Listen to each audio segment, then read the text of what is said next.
बच्चों हम पढ़ रहे थे हमारा क्लास 11 फिजिक्स का chapter number 7 system of particles and rotational motion. Last video के अंदर मैंने आपको बताया था मोमेंट ऑफ इनर्शिया। क्या है ये मोमेंट ऑफ इनर्शिया? डिटेल में जानना चाहते हो तो लास्ट वीडियो पे चले जाओ, ऊपर आई बटन पे लिंक है।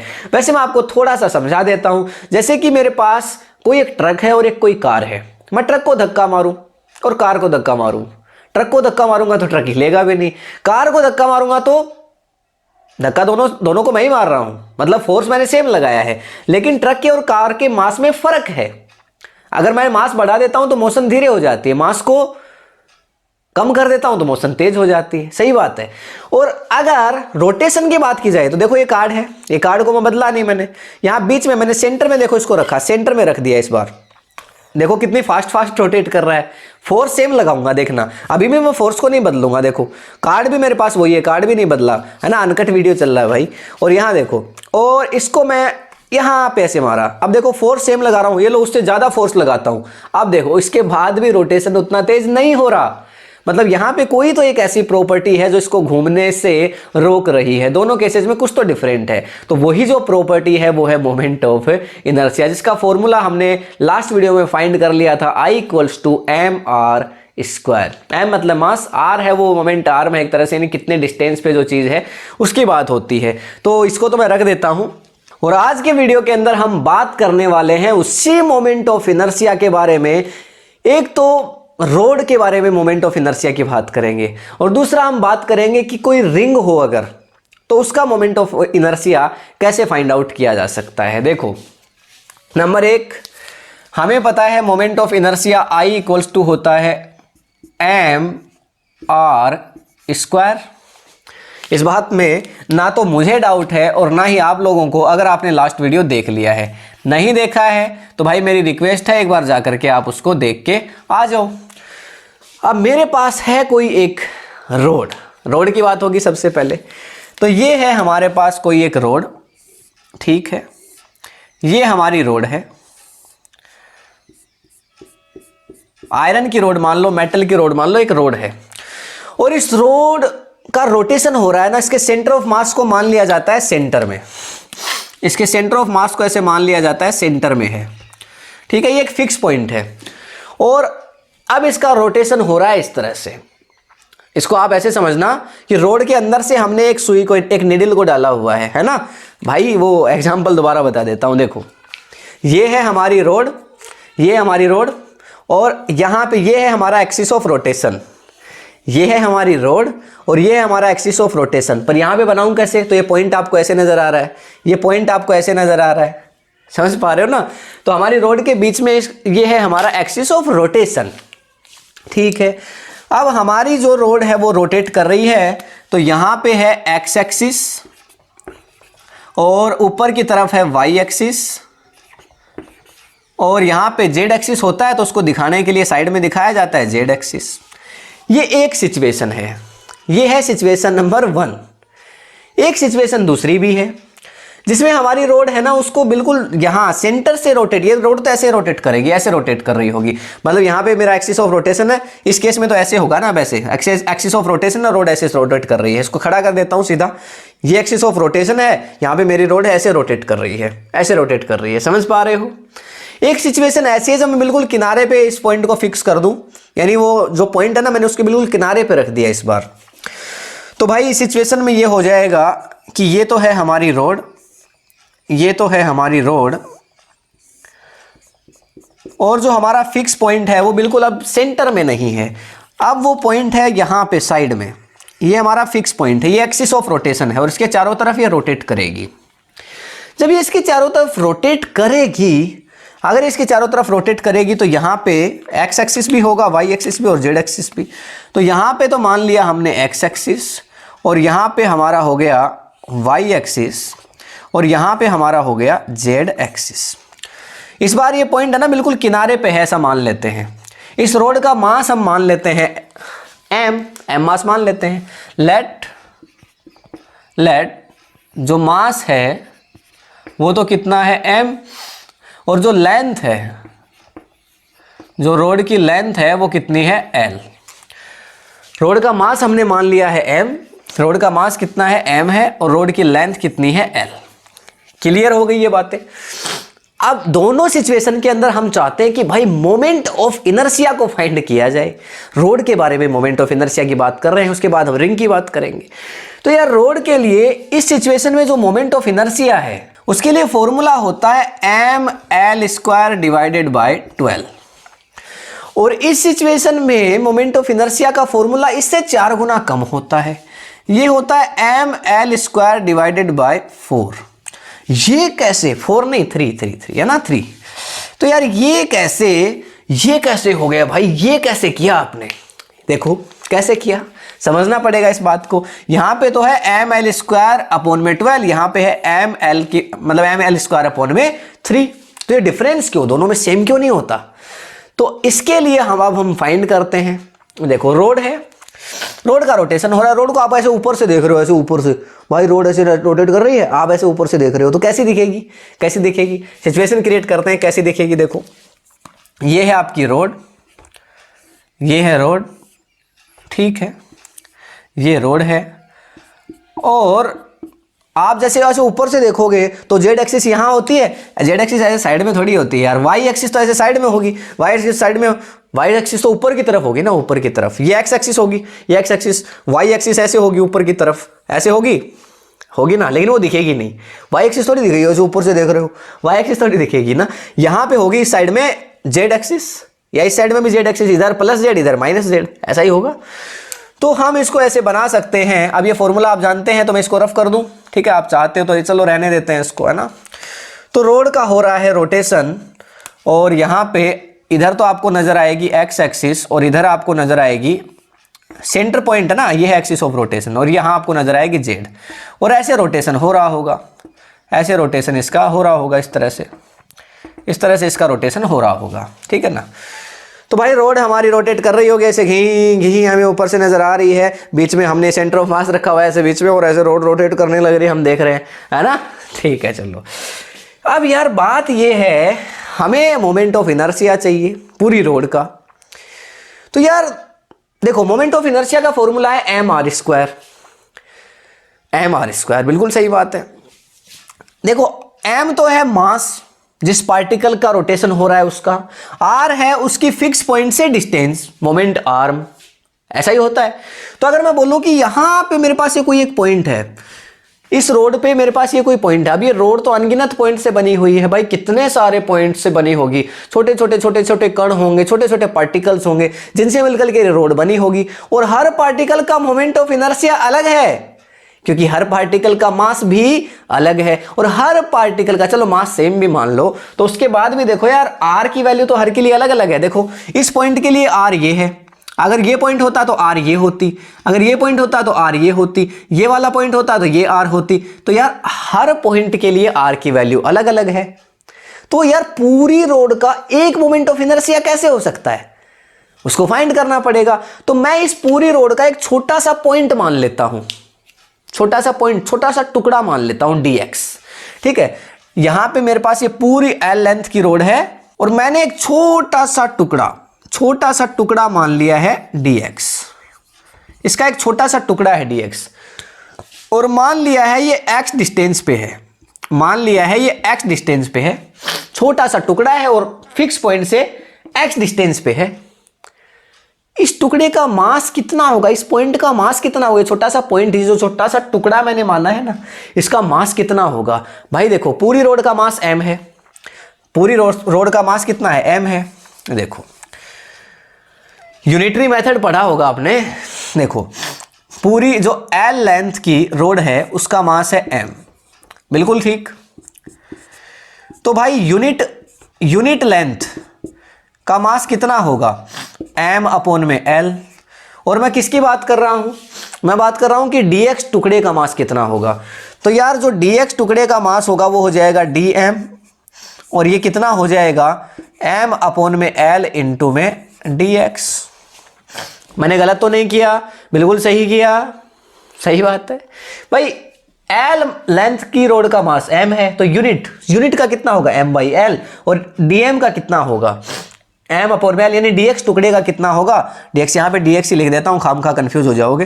तो dx टुकड़े का कितना हो जाएगा, m बाई एल इंटू में dx। अब नॉर्मल कंडीशंस के अंदर तो इनर्शिया होता है, वो होता है I, लेकिन आपका तो टुकड़े का है तो di हो जाएगा। तो यहाँ पे लिख देते हैं सर di, तो यहाँ पे हम लिख देते हैं di इक्वल्स टू फॉर्मूला होता है मास, मास को रख दो, यहाँ पे मास है, मास को रख दो, m बाई एल, मास तो इतना आया ना, m बाई एल इंटू में dx, और यहाँ पे आ गया r स्क्वायर, r कितना है, x लेंथ है, तो ये हो जाएगा x स्क्वायर इंटू में x का स्क्वायर। चाहो तो इसको ब्रैकेट लगा के x स्क्वायर लिख दो। सही बात है ना, सही किया मैंने, देखो कोई गलती नहीं कर रहा ना, देख लो तुम ध्यान से, है ना। अच्छा, अब हमें तो पूरी रोड का मोमेंट ऑफ इनर्शिया चाहिए ना भाई, पूरी रोड का मोमेंट ऑफ इनर्शिया। एक ही रास्ता बचता है, डिफरेंशिएशन की बात कर दो, इंटीग्रेशन, और इंटीग्रेशन में टोटल आ जाएगा। लिमिट्स लगा दो, लिमिट्स कहां से कहां तक का चाहिए तुमको। देखो ये पूरी जो लेंथ है मेरे पास l है, इस पूरी रोड की लेंथ l है, तो ये वाले हिस्सा की l/2, और ये वाला हिस्सा जो बच गया इसकी भी l/2, यहां से यहां तक l/2, और यहां से यहां तक भी l/2। सही बात है, इधर भी l/2, इधर भी l/2, सही बात है भाई। सेंटर में लगा रहे ना, सेंटर ऑफ मास के अराउंड रोटेट कर रही है, तो इधर भी l/2, इधर भी l/2, इधर भी l/2, ये भी l/2, ये पूरी लेंथ l है तो ये l/2, ये भी l/2। तो इधर है -l/2, सेंटर ऑफ मास से अपोजिट डायरेक्शन इसलिए ले रहे हैं -l/2, और उधर ले रहे हैं +l/2। तो इधर की जो डिस्टेंस है उसको ले लिया हमने -l/2, और इधर की ले लिया +l/2। ठीक है, no problem, no problem sir ji. यहाँ पे क्या है, 0 है, l/2 + l/2, 0 -l/2 + l/2 दोनों कट जाएंगे, यहाँ पे 0 है, तो इधर की माइनस इधर की प्लस, पूरी l थी, बिल्कुल ठीक। तो लिमिट्स लगाएंगे भाई, लिमिट्स लगाएंगे हम लोग, और यहाँ पे लगाते हैं चलो लिमिट्स। पता नहीं यार, आपको बहुत छोटे छोटे वर्ड्स नज़र आ रहे होंगे, इससे आपको प्रॉब्लम हो रही है या नहीं हो रही है, कुछ भी कहा नहीं जा सकता है ना। मैं इधर लिख रहा हूँ, आई होप आपको सब कुछ क्लियर दिख रहा होगा, ठीक है ना। तो यहाँ, और अगर नहीं भी दिख रहा है तो बिल्कुल टेंशन मत लो, आपको स्क्रीनशॉट दूंगा, उस टाइम पे मैं आपको दिखा दूंगा कैमरा को एडजस्ट करके, टेंशन मत लो आप। देखो यहाँ di है, इसका इंटीग्रेशन कर देंगे तो i, हमें तो इनर्शिया चाहिए ना भाई, इंटीग्रेशन करना ही पड़ेगा। तो यहाँ हो जाएगा हमारे पास i equals to m by L D X. m by L तो कॉन्स्टेंट है ना, इसमें तो x का पार्ट ही नहीं है, डिफरेंशिएशन करना जानते हो यार तुम, इंटीग्रेशन करना है ना। तो ये हो जाएगा m बाई एल तो बाहर आ गया, m बाई एल तो बाहर आ गया, क्या बचा, लिमिट्स लगानी। अच्छा, x² dx बच गया, x² डॉट dx, और ये है -l/2 से लेकर के +l/2। लिमिट तो यही है ना, अरे लिमिट कहाँ से कहाँ, -l/2 से +l/2, पूरी का, इसका ही तो इनर्शिया चाहिए अपने को, लिमिट लगा दी अपन ने। इसमें भी लिमिट लगा के कर लेंगे बाद में, इसका आप बताओगे मेरे को, है ना।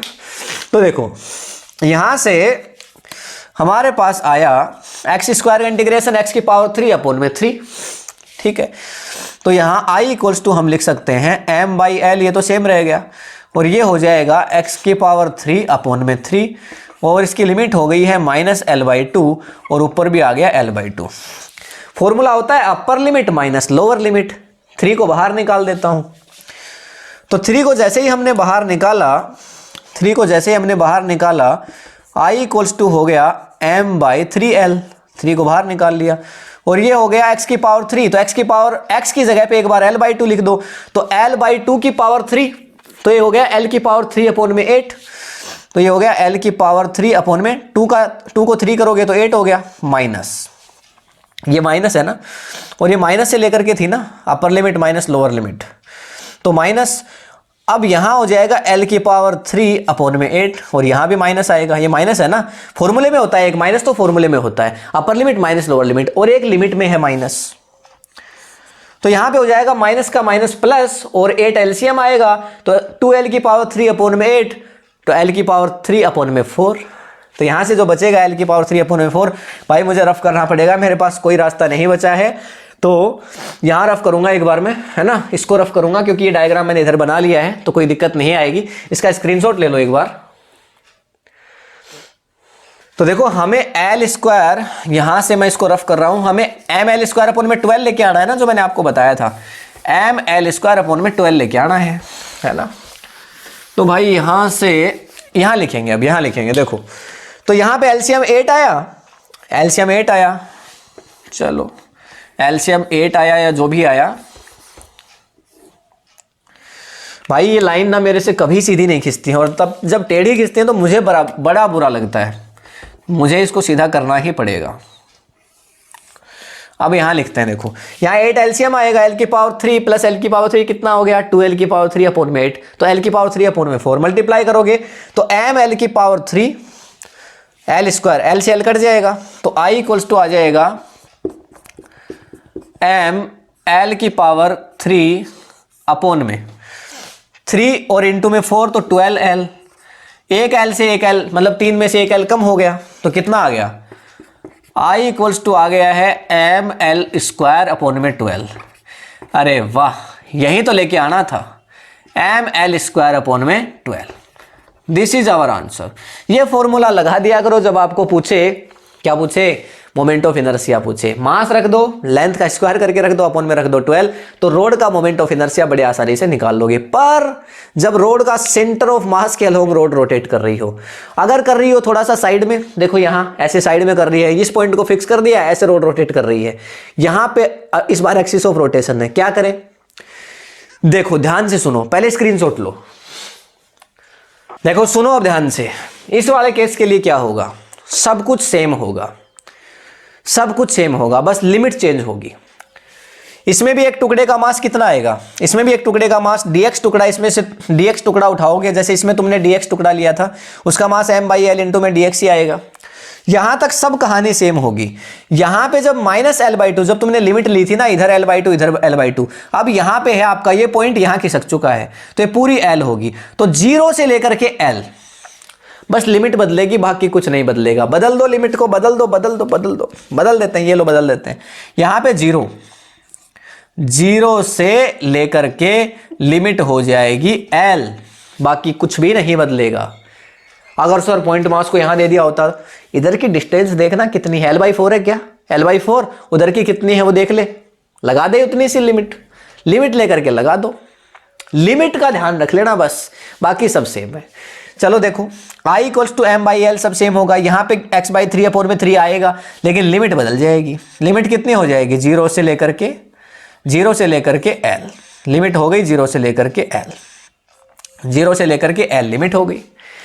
सोल्व कर दो भाई, l की पावर 3 अपॉन में 3, तो यहाँ पे क्या आ जाएगा, देखो यहाँ से आ जाएगा l की पावर 3 माइनस 0, ये तो सेम रहेगा, 3 को बाहर निकाल दिया, और यहाँ पे हो गया l की पावर 3 और माइनस में 0, upper limit minus lower limit. अब यहाँ पे x की जगह 0 की पावर 3 लिखो या 0 लिखो, क्या ही फर्क पड़ता है, 0 की पावर 3 लिख दो चाहे मत लिखो। तो यहाँ बचा l की पावर 3, तो देखो m l की पावर 3 अपॉन में 3l आ गया, m l की पावर 3 अपॉन में क्या आ गया 3l आ गया, एक l से एक l कैंसिल आउट हो गया, तो m l स्क्वायर अपॉन में क्या बच गया 3, देखो फॉर्मूला आ गया एम एल स्क्वायर अपॉन में 3।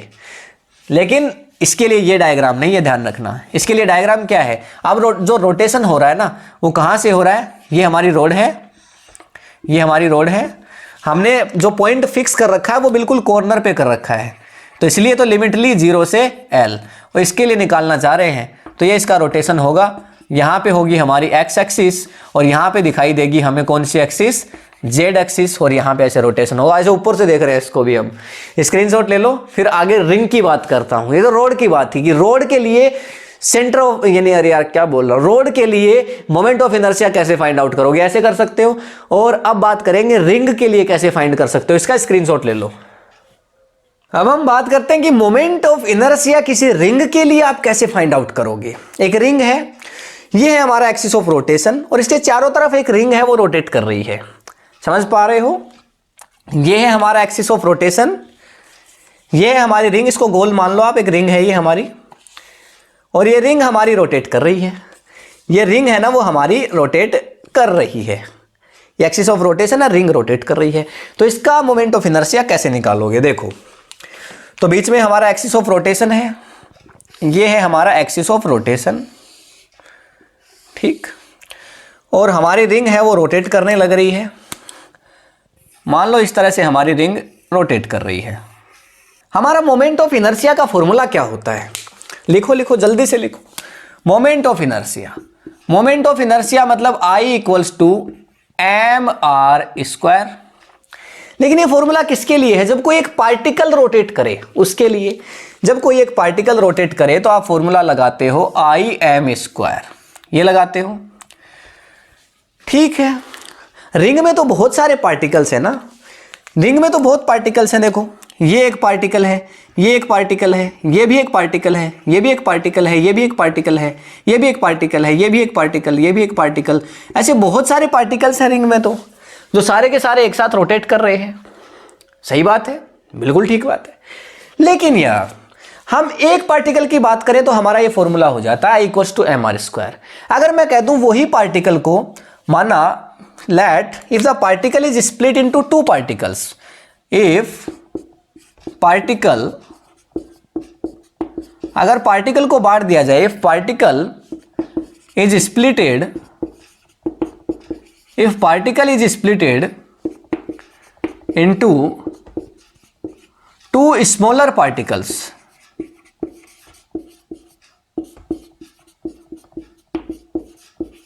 अगर पार्टिकल को दो छोटे टुकड़ों में बांट दिया जाए तो क्या होगा? अगर जो हमने पार्टिकल लिया था ना उसको अगर दो छोटे टुकड़ों में बांट दिया तो उनका मास भी आधा हो जाएगा। मान लिया कि उस पार्टिकल का मास m था, मान लिया कि उस पार्टिकल का मास कितना था m। ये जो छोटा सा पार्टिकल हमने माना ना, इसका मास हमने माना m, ठीक। तो यहां पे जो नया मोमेंट ऑफ इनर्शिया होगा वो I डैश इक्वल्स टू हो जाएगा M R square divided by 2, ठीक है। और दोनों जो इसके दोनों पार्ट है ना, पार्टिकल को दो टुकड़ों में बांटा है तो दोनों टुकड़ों का moment of inertia same m/2 क्योंकि मास दोनों का आधा हो गया ना, तो मोमेंट ऑफ इनर्शिया भी आधा हो जाएगा। सही बात है, इसमें आपको कोई दिक्कत नहीं है। अब मैं बात करता हूं हमारी रिंग के बारे में। अब हम रिंग के बारे में बात करेंगे। देखो मान लो कि इस पूरी रिंग का मास m है, माना कि इस पूरी रिंग का मास ही क्या है, m है। जो पूरी रिंग है ना उसका मास है m, और माना इस पूरी रिंग की रेडियस r है। हमने माना कि इस पूरी रिंग की रेडियस है ना वो क्या है, r है। इस पूरी रिंग का मास m है और इस रिंग की रेडियस कितनी है, r। एक टुकड़े का मोमेंट ऑफ इनर्शिया, तो इसका एक छोटा सा टुकड़ा हमने मान लिया dm, उसका मास हो गया dm। एक जो छोटा सा टुकड़ा है ना, एक छोटा सा पीस, उसका मास क्या है, dm। तो उसका मोमेंट ऑफ इनर्शिया क्या होगा? तो नाउ तो छोटा सा जो टुकड़ा है ना उसका मोमेंट ऑफ इनर्शिया हो जाएगा di इक्वल्स टू मास कितना हो गया dm और रेडियस हो गई r, तो r का स्क्वायर। सही बात है, वो टुकड़ा भी तो r रेडियस पे ही घूम रहा है, उसका मास m है, फॉर्मूला लिखा है मैंने m, उसका मास dm और उसकी रेडियस r स्क्वायर। अब देखो di, इसका करेंगे इंटीग्रेशन। हमें पूरी रिंग का चाहिए, पूरी रिंग का करने के लिए क्या करें बताओ? रोड के लिए इंटीग्रेशन किया था, इसके लिए भी इंटीग्रेशन करना पड़ेगा। तो हमने इसका इंटीग्रेशन किया तो हमारे पास आया I इक्वल्स टू, तो यहां पे dm, r स्क्वायर तो कांस्टेंट है बाहर आ गया, और यहां पे लिख दिया dm, और जो dm है उसके लिए हो जाएगा देखो I equals to m, dm का हो गया m r स्क्वायर। और यही हमारा फॉर्मूला है रिंग के लिए मोमेंट ऑफ इनर्शिया का। सर इतना झंझट काहे कर रहे हो, पहले ही कह देते I equals to M R square होता है। अरे तुम मानते कहाँ तब उस बात को, प्रूव हुए बिना कहाँ मानते हो? तो रोड के लिए तो झंझट है, उसके लिए एम एल स्क्वायर अपॉन 12 लगाना पड़ता है, एम एल स्क्वायर अपॉन में 3 लगाना पड़ता है अलग अलग केसेस में, पर यहाँ वो झंझट नहीं है। यहाँ क्या करना है, सीधा सीधा लगाओ I equals to M R square. Ring का मास R कितना है, एम आर स्क्वायर, लगाओ आंसर निकाल लो, मोमेंट ऑफ इनर्शिया आ जाता है। ये तो बात थी, देखो ये हमारा एक्सिस ऑफ रोटेशन था, रिंग ऐसे चारों तरफ इसके रोटेट कर रही थी। अगर इसको टेढ़ा कर दिया जाए, अब रिंग ऐसे रोटेट नहीं कर रही, रिंग को पटक दिया है, रिंग को पटक दिया है सीधा। देखो बात समझना, देखो एक तो ऐसे रोटेशन हो रहा है, एक तो ऐसे रोटेशन हो रहा है। देखो यार कैसे ऐसे रोटेशन हो रहा है, एक तो है ना, रिंग को पटक दिया, ये हमारा एक्सिस ऑफ रोटेशन है, और रिंग को पटक दिया, रिंग ऐसे थी ना, रिंग को पटक दिया हमने ऐसे, और अब इस तरह से रोटेशन हो रहा है, इस तरह से रोटेशन हो रहा है। देखो ऐसे ऐसे रोटेशन हो रहा है। ऐसी सिचुएशन में क्या होगा, इसके लिए लगेगी perpendicular axis theorem. Perpendicular axis theorem ये क्या चीज है, देखो अभी बताते हैं क्या चीज है। देखो इस बार हमारी जो रिंग है ना वो कुछ ऐसे नहीं रही, ये केस हो गया, चाहो तो स्क्रीनशॉट ले सकते हो, है ना। तो इस बार वैसी सिचुएशन नहीं रही, इस बार हमारा एक्सिस ऑफ रोटेशन है वो ये है, ये हमारा एक्सिस ऑफ रोटेशन है, और जो हमारी रिंग है वो देखो साइड में इस तरह से आ चुकी है, और रोटेशन है ना वो कुछ इस तरह से हो रहा है, रोटेशन है वो कुछ इस तरह से हो रहा है, ठीक है, कुछ इस तरह से रोटेशन हो रहा है इसमें। इसका मोमेंट ऑफ इनर्शिया निकालने के लिए परपेंडिकुलर एक्सिस थ्योरम का यूज करते हैं। परपेंडिकुलर एक्सिस थ्योरम ये कहती है कि जो आपका एक्सिस ऑफ रोटेशन है उससे आप दो लाइंस को ड्रा कर दो, ठीक है, उससे आप दो एक्सिस को ड्रा कर दो, और वो जो एक्सिस है ना वो होनी चाहिए एक दूसरे के परपेंडिकुलर। अब ये देखो एक ही पॉइंट पे इंटरसेक्ट कर रही हैं, आपको दिख रहा होगा अलग अलग, पर ये है कि मैं बनाना एक पे ही चाह रहा था, बन गई अलग अलग। तो ये मेरी एक है परपेंडिकुलर एक्सिस, ये एक और है, और ये जो है ही आपका एक्सिस ऑफ रोटेशन, ठीक है। अब ये एक दूसरे के सारी परपेंडिकुलर होनी चाहिए। तो उधर वाला जो आधा टुकड़ा है उसका मास m है, इधर वाला जो आधा टुकड़ा है उसका मास m है। मान लो इस पूरे का मोमेंट ऑफ इनर्शिया I है, उस वाले टुकड़े का आधा हो गया, उसका I' मान लो, इधर वाले टुकड़े का I' मान लो, ठीक भाई। यहां पे हम क्या कह रहे हैं, हम ये कह रहे हैं कि भाई total moment of inertia I है, तो आधे टुकड़े का मान लो I' और दूसरे का भी मान लो I', दूसरे का भी I', तो कितना हो गया टोटल मोमेंट ऑफ इनर्शिया, कितना होगा I इक्वल्स टू 2I' हो जाएगा। और यहां से I बराबर हम क्या लिख सकते हैं, देखो I' बराबर क्या लिख सकते हैं, I' बराबर लिखा जा सकता है I डिवाइडेड बाई 2। I कितना आया था, I कितना आया था रिंग के लिए mr², तो mr² बाई 2, तो यहां से लिखा जा सकता है mr² डिवाइडेड बाई 2।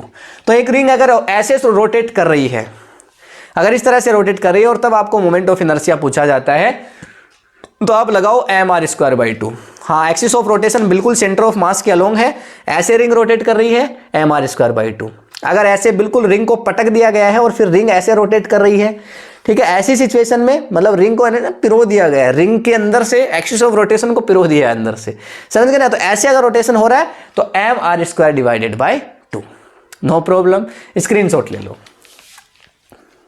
तो बच्चों ये था हमारा आज का वीडियो, जिसके अंदर हमने समझा कि कैसे हम moment of inertia find out कर सकते हैं एक रिंग के लिए और एक रोड के लिए। आगे आने वाले वीडियोज के अंदर हम और भी डिफरेंट ऑब्जेक्ट्स के मोमेंट ऑफ इनर्शिया की बात करेंगे।